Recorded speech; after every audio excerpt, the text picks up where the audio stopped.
Hello అందరికీ welcome to Shannu vlogs. ఈరోజు వచ్చేసి నెక్ డిజైన్ అయితే చూపిస్తున్నాను కట్ వర్క్లో. ఇది వచ్చేసి నెక్ లెంత్ వచ్చేసి 10 ఇంచెస్ అయితే ఉంది. అలాగే నెక్ విడ్త్ వచ్చేసి 3 ఇంచెస్ అయితే పెడుతున్నాను. అలాగే టాప్లో 2 ఇంచెస్ అయితే పెడుతున్నాను నెక్కి. ఇలా 2 ఇంచెస్ పెట్టేసుకొని అయితే మార్క్ అయితే చేస్తున్నాను రెండింటిని కలిపి. ఇలా అన్ని బ్లౌజులకి 2 ఇంచెసే కదా నార్మల్గా పెట్టే నార్మల్ బ్లౌజెస్ కూడా. ఇది కూడా కట్ వర్క్ కూడా ఇలా పెట్టినా కూడా కరెక్ట్గా వస్తుంది. ఇలా రెండిటికి కలిపి అయితే మార్క్ అయితే చేసుకుంటున్నాను. మీకు కావాలంటే బోట్ నెక్ పెట్టినప్పుడు కొద్దిగా విడ్త్ అయితే ఎక్కువ అనేది వస్తుంది. నేనైతే నార్మల్గానే పెడుతున్నాను, బోట్ నెక్ ఏం కాదు. అందుకనేసి ఇలా అయితే మెజర్మెంట్ అయితే తీసుకుంటున్నాను. మీరు ఇలా అయితే షేప్ అయితే గీసుకోవాలి నెక్కి. ఇక్కడ వచ్చేసి క్యాన్వాష్ అయితే తీసుకుంటున్నాను. సేమ్ నెక్కి ఎలా మార్క్ చేసామో అలాగే మార్క్ చేస్తున్నాను. టాప్లో 2 ఇంచెస్ అయితే తీసుకున్నాను నెక్కి. లెంత్ వచ్చేసి 10 ఇంచెస్, అలాగే బాటంలో విడ్త్ వచ్చేసి 3 ఇంచెస్ అయితే తీసుకొని మార్క్ అయితే చేసుకుంటున్నాను. సేమ్ ఇప్పుడు మనం పీస్ మీద చేసాం కదా, సేమ్ అలాగే ఇక్కడ కూడా క్యాన్వాష్ మీద కూడా మార్క్ అయితే చేసుకుంటున్నాను. ఇలా మార్క్ చేసేసుకొని అయితే రెండింటి కలిపి మార్క్ అయితే వేసుకుంటున్నాను. ఇలా క్యాన్వాష్ వేసుకుంటే కట్ వర్క్ అందుకు నీట్గా కనిపిస్తుంది నెక్. అందుకని క్యాన్వాష్ అయితే యూస్ చేస్తున్నాను. ఇంకా క్యాన్వాష్కి మార్క్ చేసుకున్నాక ఎక్స్ట్రా 1 ఇంచ్ అయితే తీసుకుంటున్నాను.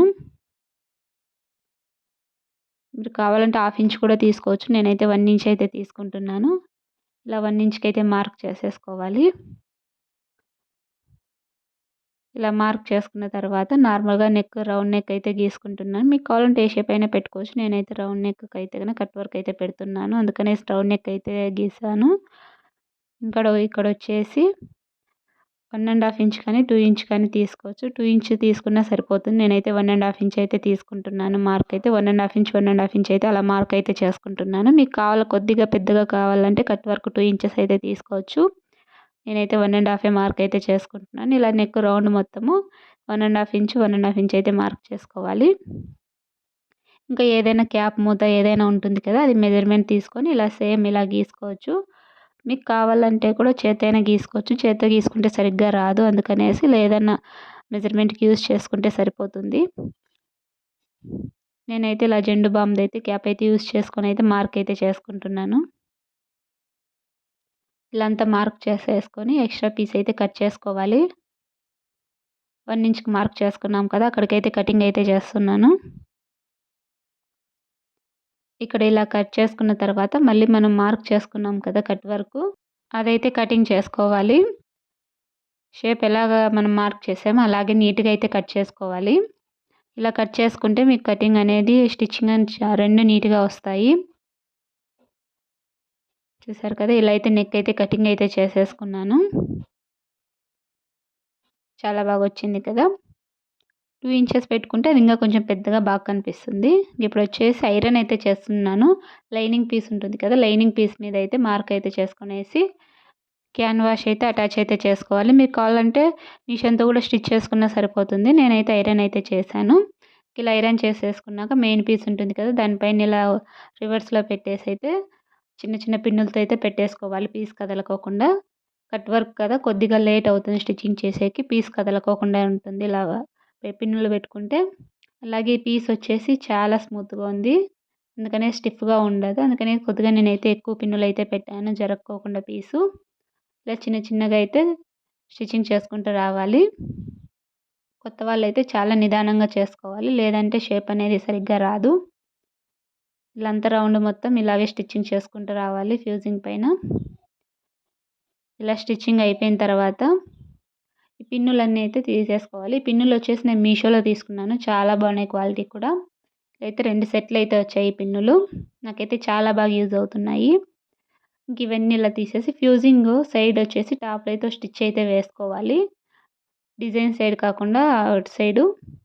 ఇక్కడ వచ్చేసి అంత లైనింగ్ అయితే సెంటర్లో ఉండేది అయితే కట్ చేస్తున్నాను 2 కలిపి.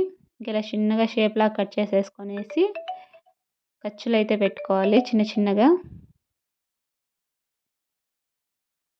ఇలా చిన్న చిన్నగా కట్ చేసుకున్నాంటే నీట్గా టర్న్ అవుతుంది షేప్ అనేది. ఇలా కట్ చేసేసుకొని అయితే టర్న్ అయితే చేసుకోవాలి. మీరు కొద్దిగా ఎక్కువ షేప్ తీసుకుంటే నీట్గా టర్న్ అవుతుంది. నేను చిన్న చిన్నగా తీసుకున్నాను షేప్, ఇది ఎక్కువగా వద్దనేసి. చూసారు కదా, ఇలా సింపుల్గా అయితే వచ్చేసింది. ఇలా నీట్గా టర్న్ చేసుకున్న తర్వాత టాప్లో స్టిచ్ అయితే వేసుకోవాలి. చెప్పాను కదా ఫ్యూజింగ్కి స్టిచ్చింగ్ అయితే చేసుకోవాలనేసి, అది లాస్ట్లో అయితే ఇలా చేసుకోవాలి.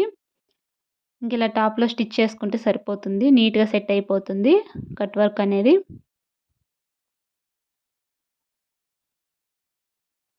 క్లాత్ ఇలా స్మూత్ క్లాత్ కాకుండా కొద్దిగా స్టిఫ్గా ఉండే క్లాత్ అయితే చాలా బాగా వస్తుంది కట్ వర్క్కి. చూసారు కదా, ఇలా అయితే అటాచ్ అయితే చేసేసుకోవాలి. ఇంకా లైనింగ్ ఉంది కదా, లైనింగ్ వచ్చేసి అటాచ్ అయితే చేసుకుని సైడ్లో స్టిచ్చింగ్ అయితే వేస్తున్నాను. ఇలా మొత్తం అయితే లైనింగ్ అయితే అటాచ్ అయితే చేసేసుకోవాలి. నెక్ స్టిచ్చింగ్ చేసిన తర్వాత ఇలా లైనింగ్ మొత్తం అటాచ్ అయిపోయిన తర్వాత ఎక్స్ట్రా పీస్ అంతా అయితే కట్ చేసుకోవాలి. చూసారు కదా, లైనింగ్ అయితే అటాచ్ అయిపోయింది. నెక్ అయితే చాలా బాగా వచ్చింది, చూస్తున్నారు కదా. ఈ సైడ్లో ఎక్స్ట్రా పీస్ అంతా ఉంది కదా, అదంతా కటింగ్ అయితే చేసేసుకోవాలి. కటింగ్ చేసేసుకుంటే నీట్గా కనిపిస్తుంది నెక్ అనేది. చూసారు కదా, నెక్ అయితే రెడీ అయిపోయింది కట్ వర్క్లో. ఈ వీడియో మీకు నచ్చిందని అనుకుంటున్నాను. ఈ వీడియో నచ్చితే లైక్ చేయండి, షేర్ చేయండి, కామెంట్ చేయండి. ఇప్పటివరకు నా ఛానల్ సబ్స్క్రైబ్ చేసుకోకపోతే సబ్స్క్రైబ్ చేసుకోండి. Thanks for watching.